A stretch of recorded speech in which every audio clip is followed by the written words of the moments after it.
Hello everybody, Fausty Insomnia here. I have another build video. I got a Magic Sorc 1 here for you today. It can be used for duels, battlegrounds, open world, and 1vxing. Due to our high max mag, our ward, our defensive kit, is going to be incredibly strong, making us really tanky and hard to be killed. And then with the max mag, it's also going to increase our damage to a significantly high amount, where you can still kill most players even with a improper combo or messing up your rotation. So let's look at our stats. Now, when we buff up, we will be put at approximately 51k max mag, almost 27k health, and almost 21k max stam, 1349 mag recovery, and almost 800 stamina recovery, and then 3461 spell damage, 34% crit chance, and then a little over 11,000 penetration. So in terms of our offensive and recovery kit, it's going to be really high here. Our mag recovery is in a good spot. We don't need insanely high mag recovery like 1800 or 2000 on a mag Sorc because we have dark conversion, which I'll go into later, but it gives us mag back in lieu of our stam. And our health is in a good spot for a mag Sorc because most mag Sorcs, including this build, run a lot of light armor, which means more light armor, which means less health. So having it at 27k is a respectable spot for it. And then our resistance, we have 26k spell and almost 21k physical and 2.1k crit resist. So the spell resistance can actually go a little higher, but I'm going to get into that later. But for this on its own, including how high our mag is, and it's going to affect our ward, that's incredibly good for our defensive capabilities. And then in terms of our attribute points over here, we have all our points into Magicka. Now, if you want, you can take maybe 15 to 20 points and put them into health if you want to bring yourself closer to 30k health, but I don't think it's necessary. But if you're more comfortable playing with a little less mag and more health, by all means you can. And then the food-wise, we are running Bee with Sugar Skulls. So with Bee with Sugar Skulls, it gives everything we need on the build. Health, because we're Mag Sorc, we have lower HP, because we have to run light armor most of the time. Max Stam, we can use our stamina ability Dark Conversion more to get more mag back. And the mag that we need to have our high resources for our ward and for our burst. And the health recovery is just a bonus. And the Mundus we have here is the Lover. So I chose the Lover here because, like most Max Sorcs, we can't run, dual wield. Dual wield with maces gives us a lot of penetration. We don't have that. So I think the Lover here is going to be the best case scenario. The other one I played with was the Shadow Mundus, which increases your crit damage and your crit healing. And because we have respectable crit already on the build, it can actually work out pretty well. It just depends on the target, but you can play around with it. And then our race here is going to be Breton. So for most of my mag classes, I do prefer Breton over High Elf, Khajiit, and everything else. But the reason why is because the 2000 mag that we need, especially on a mag Sorc, spell damage would be nice, maybe with Dark Elf or something, but it's not needed because we're not really building into spell damage for our main damage. And then the spell resistance, which I was talking about before, it gets doubled. So it'll be over 4,000 if we have a stats effect, which because of Elisus and everyone using it, our spell resistance is going to be higher. Plus we get an extra 130 mag recovery. And this is huge. 7% reduction for all your mag abilities. Almost every ability we have on our build here is going to be mag based. So it's going to give you insane sustain. For example, if you were to run this build on a high elf, you would need to make serious recovery changes in order to sustain. That's why I think Breton is probably one of the best races for Magicka Sorc. But with that being said here, we can get into our sets. So our first set here is going to be Ancient Grace, which is going to give us pure max mag for the 2 and 3 Ps here. Then we have a Lightning Staff. The Lightning Staff is going to give the direct damage bonus from the Destruction Staff passive. And we also have Sharpen for the trait because we want to stay in that 10k penetration range. And our enchantment is physical damage and restore stam. So a lot of Sorcs here will use a Shock Glyph, thinking it does more damage, which on the surface in the tooltip it shows it, yes, but in reality it doesn't. So let me put it into perspective here. So a weapon glyph has a 20% chance to proc the stats effect that is on it. So physical damage, which applies Sundered, gives us 100 weapon spell damage and applies Minor Breach for 4 seconds. Meanwhile, Shock gives Minor Vulnerability. we already have other sources of shock damage to proc minor vulnerability. It might not be as consistent if we had the glyph, but from an apples to apples comparison, the standard status effect is going to overperform versus minor vulnerability for the extra 100 weapon spell damage, and the 23 to 2400 reduced armor is going to make a big difference. And on top of that, we get a little stand back. Also, fun fact, the energized passive under Sorc buffs not just abilities for the physical and shock buff, but it affects glyphs and every single source, not just abilities. Some people get confused on that.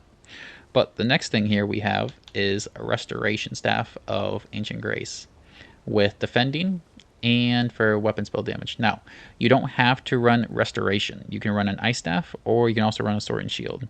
I just like running Restoration because when you heavy attack, you get 30% more mag back. When you block a spell, you get mag back. And when you heavy attack, you get Major Mending, which can come in clutch sometimes. But if you want the block mitigation, you can go Sword and Shield and Ice Staff. It's just preference, so it's not a big deal there. But next, we have our medium helmet of Mighty Chuden with a multi-effect enchantment and impen on it. So with Mighty Chuden, we get armor and health. The armor is nice, but the health is what is really beneficial here. Like I said, it's hard to get that much health on a Sorc since we're running light armor. But with that, we also have Major Resolve. Major Resolve makes it so that we don't have to run Lightning Form, which means we get a free bar slot for whatever we want, which is going to be crucial on this build. So I would definitely run Mighty Chuden on most max Sorc specs just for that free ability slot, because Sorc has a lot of good abilities for PvP. Next, we have a one-piece trainee on the chest piece, reinforced with a multi-effect enchantment on it, and trainee obviously just gives us one piece of health, which is what we need. And then we have a light Mighty Chuden shoulder with max mag, impen on it. Then we have Crafty Elf Feek. Crafty Elf Feek is a 5-piece set that just gives us pure max mag, which if we remember, more mag is more damage and more survivability with impen on it and max mag. And then another Crafty Elf Feek gloves, max mag with impent. Crafty Elf Feek legs with multi-effect enchantment and impent. And then Crafty Elf Feek shoes with impent and mag on them. And then for our mythic and necklace, we have Sea Serpent's Coil. So Sea Serpent's Coil is one of my favorite mythics for max Sorc. I've tried several mythics. This is still my favorite. Now, the thing about Sea Serpent's Coil here is that when you're at full health, you get 40% damage mitigation. Now, if you have your Harden Ward on, your damage shield, the 40% damage mitigation counts towards this. So as long as you stay at 100% health, you still get that 40% damage mitigation with your ward. And even if your ward drops, you get Major Courage and you get Major Berserk if you take damage, which is insane. You can burst people down with no ultimate, no problem on this spec. And the nice thing about it is it helps you not get ganked. So this is the build that I commonly use when I'm grinding Telvar. Like in that IC video that I posted, this is the build that I typically use when I'm farming Telvar. Just because with the 40% damage mitigation, you can't get ganked through doors, you can't get jumped anywhere. It works out pretty well there. Now, I have tried other mythics. I think the next best one would be Death Dealer's Feet. Now, with Death Dealer's Feet, it gives you max mag, health, and stam over a period of time. Now, remember, the more max mag you have, the more damage you have, and the more survivability you have, right? To a certain point. So the Harden Ward has a 72% cap on it based off your max health. So you will still increase your ward by running Death Dealer's Feet. The damage will be significantly less, and the ward isn't that much of a difference. It's around 1500. So if you don't have Sea Serpent's Coil, I know a lot of people have a hard time farming it. I get it. Death Dealer's Feet might be easier for you to farm, so if you want, you can, but Sea Serpent's Coil will be better. And just as a reminder, we have a weapon spell damage enchantment on it with Bloodthirsty. And then for our last two rings, Crafty Elf Feet and Ancient Grace, with one enchantment being weapon spell damage and mag recovery on the other with both Bloodthirsty. If you feel like you don't need the mag recovery, you can drop it for more damage, or if you feel like you need more recovery, you can drop the weapon spell damage for the recovery. And that is it for the sets. Next, let's get into the skills. So in our front bar here, we have Elemental Weapon. Now, with Elemental Weapon, a lot of people will view this skill here as a damaging spammable. Now, I don't view it like that. I view this as a supporting damaging ability. And let me explain by what I mean here. So with Elemental Weapon, since it applies to your light attack, you could use a spammable such as Crushing Shock. You could do a light attack, and then Crushing Shock, and then get that LA weapon damage off at the same time and do about double the damage. So that's what I mean. Now, with here, we have it applies a random stats effect, which is nice. It does not consume the full amount of mag if it's not used. It gets refunded some of the cost, which is not bad. But under the actual Magicka passives here, if we look, we also have a cheaper cost if you have it. Then this part, you deal extra damage based off how many times you use it, up to 5 charges. So with the 5th time you hit it, you'll deal an X amount of damage. It happens sometimes, but it's not too frequent. But the concentrated barrier does come in clutch frequently. So if you're under a lot of pressure, you pop your damage shield, and then you block on top of this. So the hardened ward with the concentrated barrier can mean the difference between life and death in a lot of situations. So I really do like it for that. Then next, we have hardened ward. So you need this on every max orc no matter what. Now, this is part of the reason why we build so much max mag, because it does scale off your max mag, but you don't want it too high. Right? I've tried mag builds where I've had nearly 70k max mag.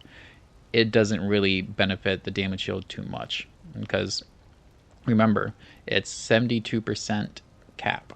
So unless you have your max HP really high, it's not going to do you any favors. And the more max HP you have, the less damage you have. So you got to find a good happy balance there. Then you want to have this up about 70 to 80% of the time. Next, we have Inner Light. Now, this does apply major savagery and prophecy while slotted, which is good. So it's about 10% crit. And then it's not 5% max mag, because if you have all the Mages Guild passives, you will get 7%. So 7% max mag is really strong, especially on a build like this, and you can expose Nightblades. Now, I have played around with Mage's Wrath. It's the execute. So I have been in fights where I know I could have killed someone if I had this skill on my bar. And it can be irritating when you know you could have killed someone, but you couldn't because of one skill. But you don't have Major Prophecy, which can affect your crit significantly. So you got to find a happy balance. I will say this is probably better in BGs, but I would say in most other circumstances, because of the AoE execute in BGs, it makes sense. But in most circumstances, having the actual 7% extra mag and the extra crit chance would be better. So I would just go Inner Light. Now, you obviously have Crystal Fragments. No need to really explain here. Just make sure you don't cast this when it's blue. Never hard cast Crystal Frags. Only practice when it's pink. And when you're ready to actually do your burst combinations, which we will go over. And then the big ability here. This is the best damaging spammable in the game for Max Orc. So if you look here, my Crushing Shock under Destruction Staff deals about, if you combine all the numbers here together, will deal about 9,255. And then my Ellie weapon deals 9,429, which is more. But my Shocking Soul, when you combine the 9,515 together with the class mastery on Sorc, you will get 11,849 damage, shock damage. So that's really strong, because you got to keep in mind too, because of our shock damage here, energized, we get extra damage towards shock. So this is the best spammable in the game for Max Orc, and we put Major Breach on it. So we don't even need to slot Ellie Sus for the Major Breach. So definitely get this if you don't have it. Now, the other thing here is we could put, let's say for example, other stuff. You don't need to use the class mastery. I use it for extra damage. You could put on the one that every time you use it, you get 600 mag and stand back for recovery, but I just prefer to go with the pure damage spec. Next, you have Dawnbreaker Smiting. Now, I would not take this off your bar. And once we look at the back bar and we look at the damage the rotation, we'll see why. Because this is going to be a solid CC, solid burst, and a strong dot. And on top of that, because we have our fire skill passives, you'll get an extra 3% weapon spell damage, and you'll deal 10% more damage to werewolves and vampires. So with that being said, let's check out our back bar next. So in our back bar here, our first skill is going to be Bound Aegis. So we're not actually going to use this skill. We're only using it for the passive here. The passive is when you have a slot in either bar, you get 8% more max mag, minor resolve, and minor protection. So damage mitigation, resistance, and max mag. The ability itself just makes it so that you get block mitigation and you get 40% extra. Now, that part doesn't matter. We're not going to be blocking it at all on this build because we have a damage shield, but we're just using it for the passive here. Critical Surge. Now this is going to be your major brutality and sorcery buff. Now you can use this once every 33 seconds, and then whenever you crit with it, you will get a heal. And since we're not often healing because we have our ward up, any little bit of HP we are missing, this can make it so we go back to 100%. So I really do like this skill. And then we have Haunted Curse. This is your damaging combination skill. So you're going to use this in tandem with Ellie Weapon, Crystal Frag, and Shocking Soul, and even your ultimate. Now, it deals the same amount of damage both times because it procs twice, once after 3.5 seconds and one after 8.5 seconds. Now, I will recast this sometimes. So I will let the first explosion go off, and I might get a little impatient, and I might recast it again on the player just to get the other combination off, because sometimes people don't pay attention because as soon as they see the first one go off, they're just going to assume you're going to let the second one just ride out for the whole 8.5 seconds after. So you can catch some people off guard by doing that. But just remember, in general, this is your combination ability. This needs to be used in tandem with your LA weapon, Crushing Shocking Soul, and your Crystal Frags. And then we have Dark Conversion. Dark Conversion is going to be your healing ability, but more importantly, your sustainability. Now, you do get a decent heal from it, but you get 4,500 mag back instantly, an additional 3,000 over 20 seconds. On top of that, you get Minor Berserk. So you can use this skill up to 3 to 4 times in a row. I wouldn't go beyond that. This build is using tri-stat pots, so you can use it a bit more, but just heavy attack here and there if you're down that low, which you shouldn't be. Now, you do have Streak. Now, Streak is a CC. It's on our back bar. You can use this defensively to kite away, to go behind a wall, to go wherever you need to, or to save a teammate, you can just streak right through the person, right, and stun them. Now, sometimes I use this offensively. I'll have my ultimate overload on my back bar ready. I will have it active. I will do a light attack, streak into them, and then bar swap to my front bar and do my burst combination. But generally, I use this more defensively. Just make sure not to spam it because the cost goes up by 33%. But we have Overload. I think this is probably the second or first strongest ultimate in the game. The reason why is because the light attack. The light attack is very, very strong because it only takes 21 ultimate, and it's a light attack, just like Ellie Weapon, which means you can use it in tandem with other damaging abilities. And because we're a Sorc, we get extra shock damage on top of that, on top of our other damaging passives. And with this is the only ultimate in the game that allows you to use it nearly at the same time as another ultimate, like Dawnbreaker.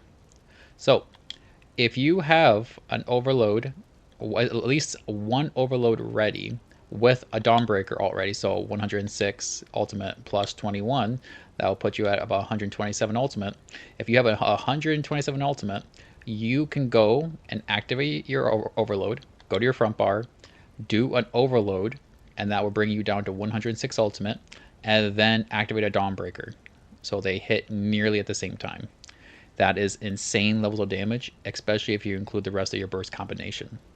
That's how you kill really good players, and that's one of the reasons why Sorc is really strong at a high MMR level.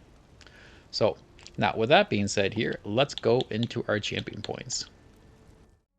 So in our champion points here, under Warfare, we have Fighting Finesse. Fighting Finesse will make it so that we have 8% more crit damage and critical healing.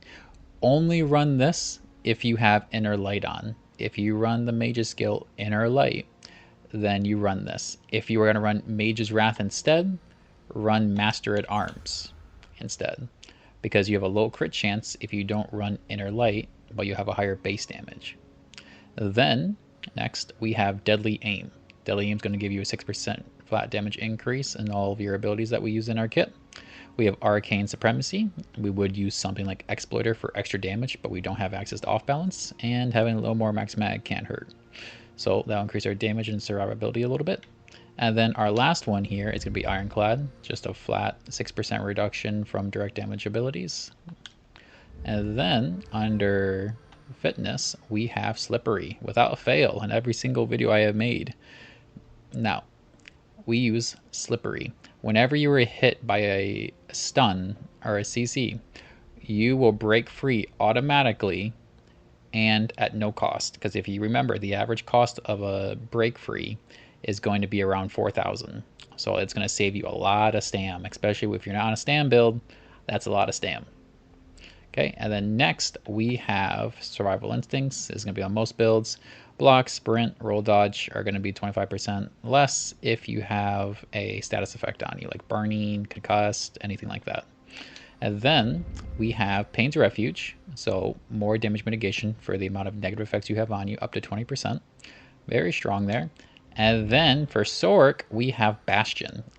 So your damage shields are going to be increased in strength by 15%, and you'll deal 15% more damage to enemies who have a damage shield. So all around, very good.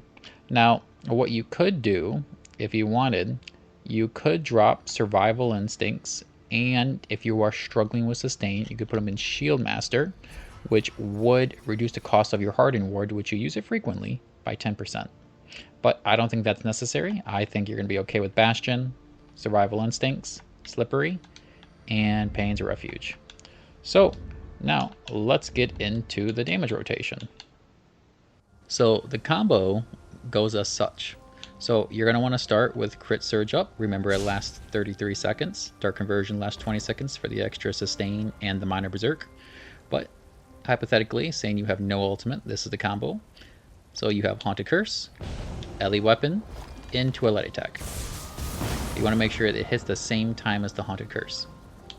Then, if you do have, let's say, a Crystal Frag ready, you want to do a Light Attack into a Crystal Frag with Elite Weapon. So same rotation. Difference is if you have Crystal Frag ready, use it. If you don't have it ready yet, just use Shocking Soul. Now, the offensive combo that you can do is, if you have at least one Overload ready, what you can do is Haunted Curse, Light Attack Streak, and then you can either do one or two things. If you think you have enough time, you can do an Ellie Weapon into a Shocking Soul, or just go into a Light Attack Shocking Soul. So more often than not, if you're fighting good players, you won't have that good time. So you're better off just going for the Light Attack into Shocking Soul then, or Frag if it is ready. Now, the big damage combo here is Overload into Dawnbreaker.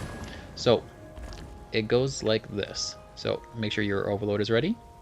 Haunted Curse, Ellie Weapon, Light Attack into Shocking Soul, and Dawnbreaker. Now, if you have your Frag ready, use Frag instead of Shocking Soul as like the other combos. And that's it. If you just practice this, just make sure you pay attention to that Haunted Curse symbol above the person's character, because you need to do your burst combination the same time that does against good players. The average player, it won't matter. This build does a lot of damage. They'll be okay. But against high experienced players, you're going to want to make sure you pay attention to that number. But besides that, everybody, that's the combo. If you guys have any questions, have them in the comments below. I always answer them. And you guys have a good day. Enjoy the clips.